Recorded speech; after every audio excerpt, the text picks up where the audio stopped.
Happy Monday! Wiley here. So we're calling it story time. I was talking to my mom, and she was bringing up, she was bringing up my younger cousin who's, going through the experience of living on their own and working, and her mother, having difficulties with her. It's always interesting to have this conversation with my mother because we live different lives, not just in identity, not just in expression, not just in age or the fact that she's my mother. I would say that my mother is extremely rigid, fundamentalist, and restrictive. And it's often interesting to talk with my mother because there's certain times when I visited my mother, and during coffee time or just in the car, she reveals things about herself, and it allows me to see her not just as my mother or not just as things that I disagree with, but as a woman. Like, what was it like for her to grow up in the South, to live in, and to live and to become, who she is? And then at the same time, it's kind of like a disconnection from that because I feel like my mother doesn't always stand in or connect that she built her own life. It wasn't just tied to my grandmother because she did leave her childhood home. She did go out and do things and have fun. And there are pictures of her that she shows me, and it's a version of her I've never seen, which why would I see it? I mean, those are her pictures to share or not share or withhold or hold. So just thinking about that, and even seeing pictures of my father, and just thinking about like all of those experiences, and how when they come up, it's like she doesn't connect with that in order to connect with what someone should be doing or shouldn't be doing, or how to cultivate space for people to grow. My mother really struggles with that, and I think that was one of the chief things that I look back at, that I struggle with my mother, is not being allowed space to grow, to go out and to come and go as you please, to have freedom seemed to be a real challenge, for my mother, for her to allow others to for me to have that. Even though she had that, she would not give that to me when I lived with her and as a young adult. And that was the reason why I left. She might tell you, oh, it was because I was gay, and she doesn't, and still doesn't agree with being gay. I don't think that's a part of her that's ever going to change. The glue in our relationship is my brother and his unconditional love, and he's just the best Capricorn that I know. But my mother is, like I said, very rigid. But then there's also parts of her that are caring. There's also parts of her that are good. But then there are other parts that are like, what in the world is going on here? Which I think, is an interesting case study in itself. But I digress. So when tonight she was like, oh, 25, it takes a while for your light bulb to come on. Like I said, I don't have a relationship with my cousins in that way. Not for a negative reason, but because I was gone. I left Georgia in 2003, 2004, and I was gone to Florida. And when I did see them, they were grown. They were,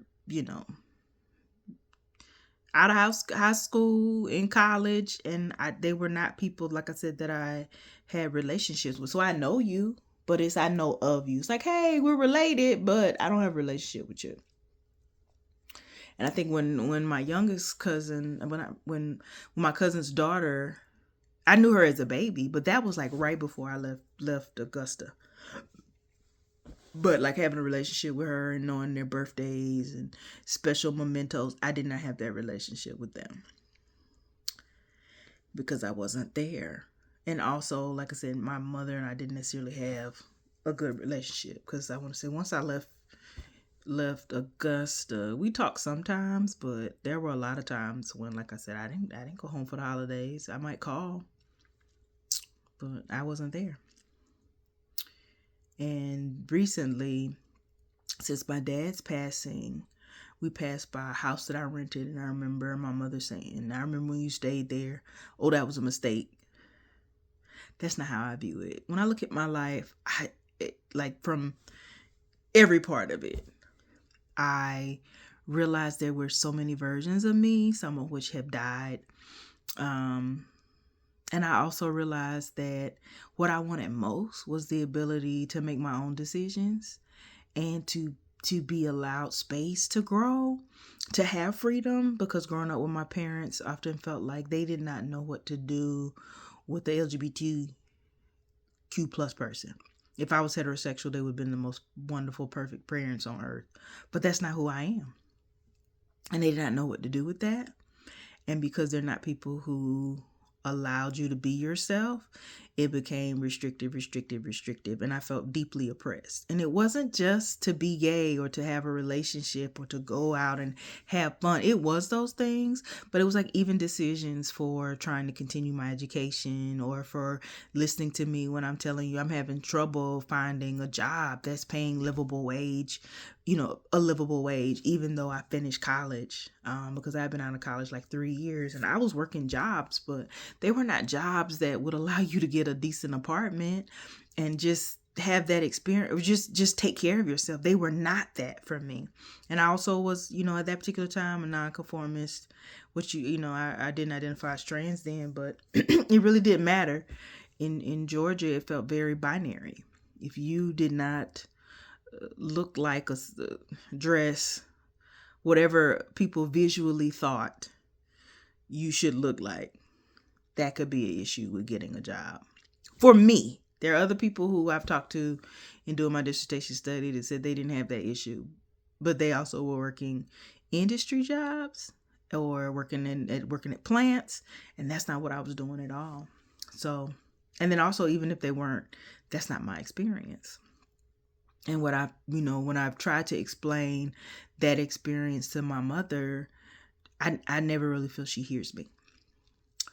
And when you've had the parent that has never heard you or never really took time to just listen, even if they couldn't provide insight or even if they disagreed, I did not get that type of mom. I saw that in other people's mothers and older friends, but that's not what I got. So when my mom makes the statement about, Marcy's going to have to rein her in, well, I don't know what that means, and I just find that just distasteful. Probably also why my dad's nickname for me was Freebird, because I'm a free spirit, and I just believe people should be allowed to be themselves and grow. That's what your 20s is about, is learning who you are and what it is that you value. What does life mean to you? Who do you want to be? Who are you? Not just what your parents taught you. And I'm not throwing shade to what parents teach you. I'm just saying you're really trying to figure out who you are and what it is that you believe, and how do you cultivate space for people in a way that is encouraging and empowering, as well as providing advice, but also realizing that sometimes they might not listen to you, because there's that wanting and the desire to be their own selves. And there's nothing necessarily wrong with that. It's just allowing people that space. And I have deeply appreciated the people who allowed me to do that, because there were some good things about that. And there were also some people who were toxic and problematic. And let's be real, in my 20s, so was I. So growth. So it's interesting, though, to listen to my mother. She's like, you remember 25? I'm like, back when I was a BG, a baby gay. Those were the years. Because I had never had the experience of coming and going as I please. Live with my parents. It was their house. It was their car. They wanted you in at a certain time. They didn't want you to go out and do anything. They just wanted you to sit in the house. And that was not interesting to me. It still isn't, because visiting my mother, she still does that. I'm like, I think the only reason it doesn't bother me as much is because I know of people, or I know people, but we don't talk enough for me to say I have a deep relationship with those individuals. They're people I knew when I was in high school, people I knew when I was in college. And yes, I might say happy anniversary, happy birthday, on their pages. I can't tell you that I know anything about their day-to-day life, because I haven't lived in Georgia or been to any events in over 20 years. Because even when I did visit my parents and go back, it was literally, I was there for a weekend, there to visit them, and I got back on the plane. Occasionally, I would have dinner with a friend of mine that I went to college with. I think maybe we had dinner twice, hung out 3 times tops. But that wasn't 23 through 25. So it's interesting too, because how people remember things. What you remember, what they remember, they're not necessarily the same thing. What they harp on, what you harp on. And like I said, my mother would tell you that I moved out to be rebellious, to be gay.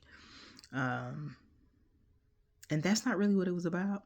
I knew I was gay for sure, but it really was about wanting to live on my own and take care of myself, and how that was such a challenge for me, and feeling very frustrated that things were not working out and not really knowing or figuring out what I could do to change it. So everything felt very abrasive. It felt like being a bull in a china store, bull in a china shop, because you're just trying to live and take care of yourself and pay your bills. I wasn't trying to bother anybody. I wasn't trying to take anything from anybody else. I'm just trying to have a decent job. I've gone to school and it's not working out for me. And I don't know why. And then when I would try to say, well, maybe I could go to this city, when I would try to talk to my parents about it, they just were not the people to see you and hear you. They wanted to make the decision for you. And I was like, no, I don't want you to make the decision for me. I want to make this decision myself. And then it was, like I said, this disconnect that they did that for themselves. But, they wanted to control the decisions I made. So living with them felt very, very oppressive. It felt like living in a cell. And that's not what I wanted.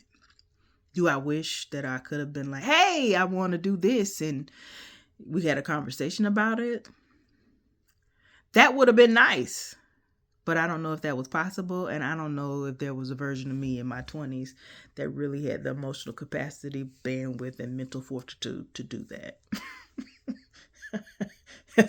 As I've often said to my mentor, Dr. Lacey, 23-year-old me, fire.